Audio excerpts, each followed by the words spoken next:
नमस्कार। हमारा आज का विषय है हमेशा खुश रहने का एकमात्र एक रहस्य। वह है मत बदलो तुम किसी को। इस विषय के तहत व्यक्ति को अपने काम से काम रखना चाहिए। मतलब अपने लक्ष्य की तरफ ध्यान रखना चाहिए। किसी का बदलना ना बदलना उसकी ज़रूरत इच्छा के समय पर निर्भर होता है, किसी दूसरे के हाथों में नहीं। सही समय का इंतज़ार करो तो सब कुछ अपने आप ही सही हो जाता है। समय ने अगर घंटे में तब्दील होना है तो उसे 60 मिनट का वेट करना ही पड़ता है। दिनों ने अगर महीने में बदलना है तो 30 दिन का इंतज़ार करना ही होगा। या साल में बदलना है तो उसे 365-66 दिनों का या 12 महीनों का इंतज़ार करना ही होता है। मौसम अपने समय आने पर बदलते ही हैं। वैसे ही इंसान हो या कुछ और हो, जिसने जब बदलना है वह तब बदलेगा ही। उसे बदलने के प्रयास करने का मतलब होता है अपना ध्यान अपने जीवन की तरफ से हटाकर दूसरे के जीवन की तरफ कर लेना। दूसरे को बदलने की कोशिशें करते करते अपने आप को बदल लेना। कोशिश अपना असल खोते चले जाना और दूसरे के असल को अपनी कल्पना के अनुसार बनाने लग जाना, जो कि हो ही नहीं सकता। क्योंकि कल्पना अगर पत्थर को मूर्ति के रूप में बदलने में की गई हो तो हुनर हाथ में लगता है।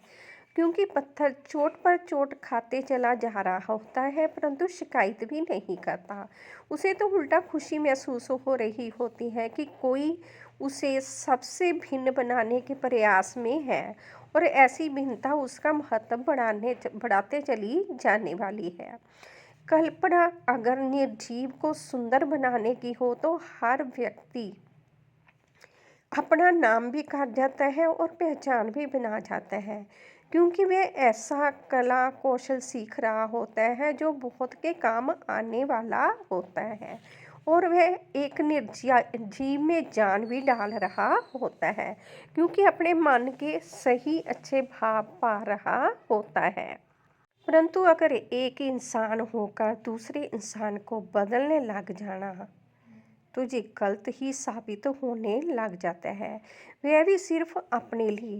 ये तो अप्रिय लगने वाले नतीजे ही सामने लाएगा। अगर कोई कमज़ोर है, कम है तो आज है, वर्तमान में है, भविष्य में पता नहीं वह क्या का क्या हो। तो तब तक तो वह बर्दाश्त करेगा जब तक वह कम है या कमज़ोर है। जब तक वह दमदार नहीं बन जाता तब तक वह सहन करेगा, परंतु जब वह दमदार बनेगा तो क्या वह वह करेगा जिसके लिए जीवन का कीमती समय नष्ट कर दिया गया था? नहीं।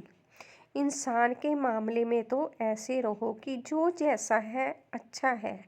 ना किसी पर कोई अपनी इच्छा को थोपो और ना ही किसी को अपनी इच्छा अपने ऊपर थोपने दो। समझौते और सहमतियां परिस्थितियों के अनुसार करते चले जाओ।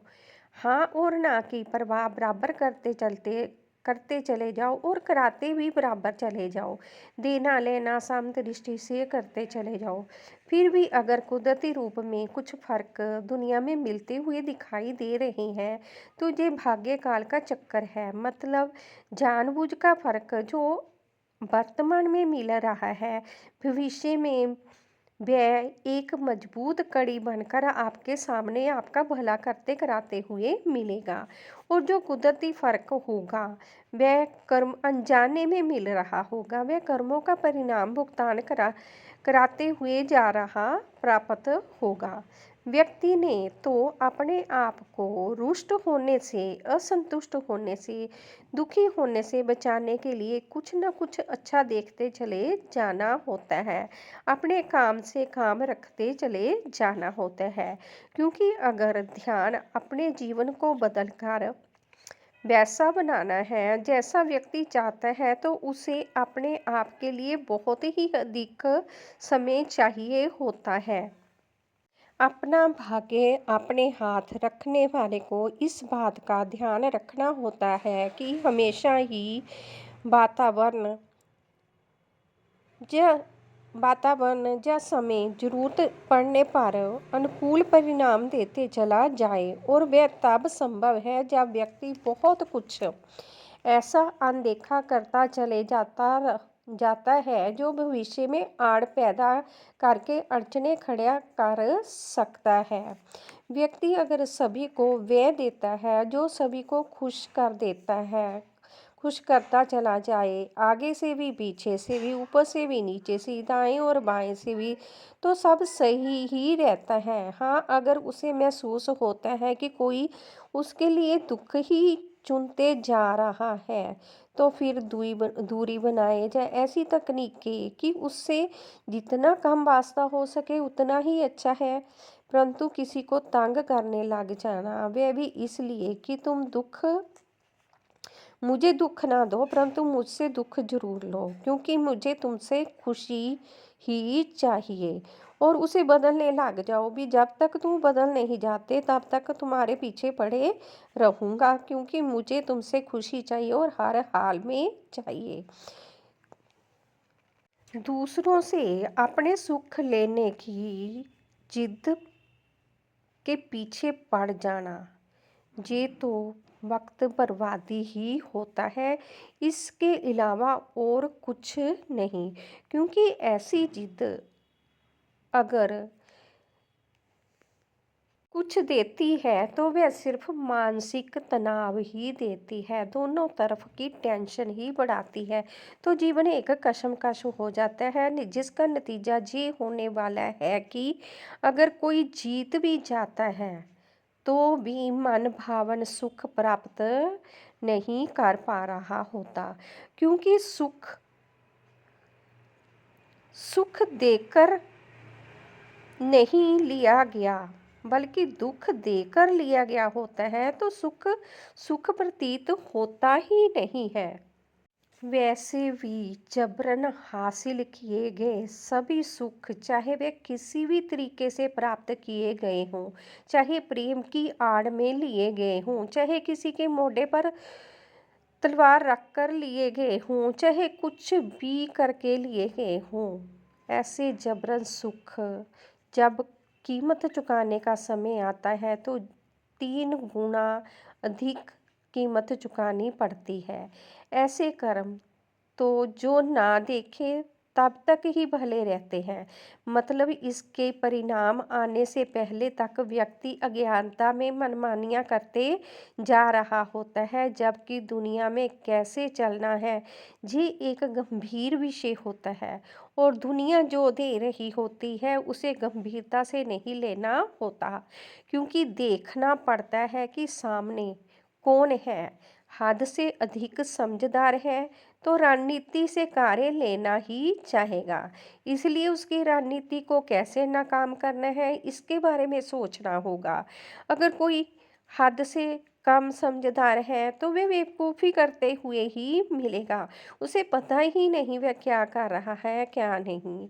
बस एक समझदार होगा जो सही के बदले में सही देता चला जा रहा होगा या देना चाहेगा, और गलत का विरोध सही अंदाज में कर जाएगा। वैसे भी जो हद से अधिक समझदार है उसे बदलने का मतलब है मौत के कुएं में छलांग लगा लेना, मतलब अपना जीना ही हराम कर लेना, अपने आप के लिए दुख सहेड़ लेना।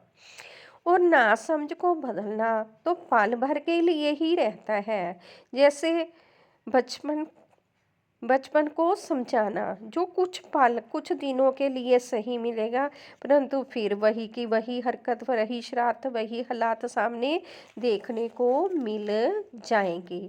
जबकि समझदार तो वैसे ही जैसे जैसे किसी के स्वभाव को पहचानते चले जा रहा होता है वैसे वैसे ही अपने आप को उसके प्रति बदलाव करते हुए मिल रहा होता है। मतलब उसे बदलने की ज़रूरत ही नहीं रहती। मतलब किसी तरह के स्वभाव को भी बदलने की कोशिश करना नाकाम कोशिश है और अपने वक्त की बर्बादी है और अपने जीवन का बहुत कुछ खत्म हो जाने वाला होता है। इसलिए किसी को बदलने की कोशिश ना करें अगर हमेशा खुश रहना होता है। जीवन के कुछ खास सबक याद रखने चाहिए ताकि इस तरफ ध्यान ही ना जाए कि किसी को बदलना है। वह खास सबक हैं जी जो जीवन को खूबसूरत बनाते हैं। जैसे कौन कैसा है, अपने सामने आने पर हर कर्म के आधार पर ये विचारते चले जाओ कि इसके आगे पीछे बीच क्या है और क्यों है। किसी को ना हद से अधिक खुश या हद से कम खुश करने के प्रयासों की स्पेशल कोशिश करो, ना किसी को नाराज करने की कोशिश करो। अपने भरोसे को ईश्वर के हवाले करते हुए ईमानदारी से खुद कर्म करते चले जाओ। सबको विश्वास के साथ चलते चलो। जो लाभ और हानि होगी वह भाग्य का देन लेन ही होगा और किसी तरह का कोई नुकसान नहीं होगा या किसी तरह का कोई लाभ नहीं होगा। कुदरत से प्रेम करो, कुदरत की हर वस्तु से प्रेम करो, कुदरत की हर करामात चमत्कार से प्रेम करो, क्योंकि तेरे मेरे में इस उसमें अपनी खुशी देखना चाहिए तो हर दिन हर पल कुछ ना कुछ दुख दर्द देने वाला या अफसोस करने वाला मिलेगा। जीवन में सच का पल्ला पकड़ो और सच को बोलना ही नहीं सुनना भी सीखो। जो झूठ सुनना चाहेगा अपने बारे में तो वह दूरी बनाएगा। ना कोई अपना ना कोई बेगाना, जहाँ सभी अपने या सभी बेगाने की धारणा रखो। जो आपसे प्रेम करता होगा वह आपसे कभी धोखा नहीं कर पाएगा। सबके अपने अपने अरमान हैं, सबकी अपनी अपनी इच्छाएं हैं, सबके अपने अपने लक्ष्य हैं। ये सोच हमेशा रखकर सबको आज़ादी दो और अगर कोई तुम्हें गुलाम भी बनाना चाहेगा तो अधिक देर तक वह अपनी कैद में ही नहीं रख पाएगा, क्योंकि आपने आज़ाद किया है तो आपका आज़ाद हो जाना तय हो जाएगा। अपनी जिम्मेदारियों को कभी मत भूलो। जो भी अंतरात्मा कह रही है, अंतर मन कह रहा है, उसकी तरफ ध्यान देते चले जाओ, क्योंकि इससे बड़ा सुख और कोई नहीं है, इससे बड़ा आज्ञा पालन और कोई नहीं है। ये आपको हमेशा एक बड़ी से बड़ी खुशी आपके हाथ में देते चले जाएगा। धन्यवाद हमारे विचार ध्यान से सुनने के लिए। खुश रहें, खुशहाल रहें, हर खुशी आपके पास रहे। वीडियो अच्छी लगी तो लाइक, कमेंट और शेयर ज़रूर करना। धन्यवाद।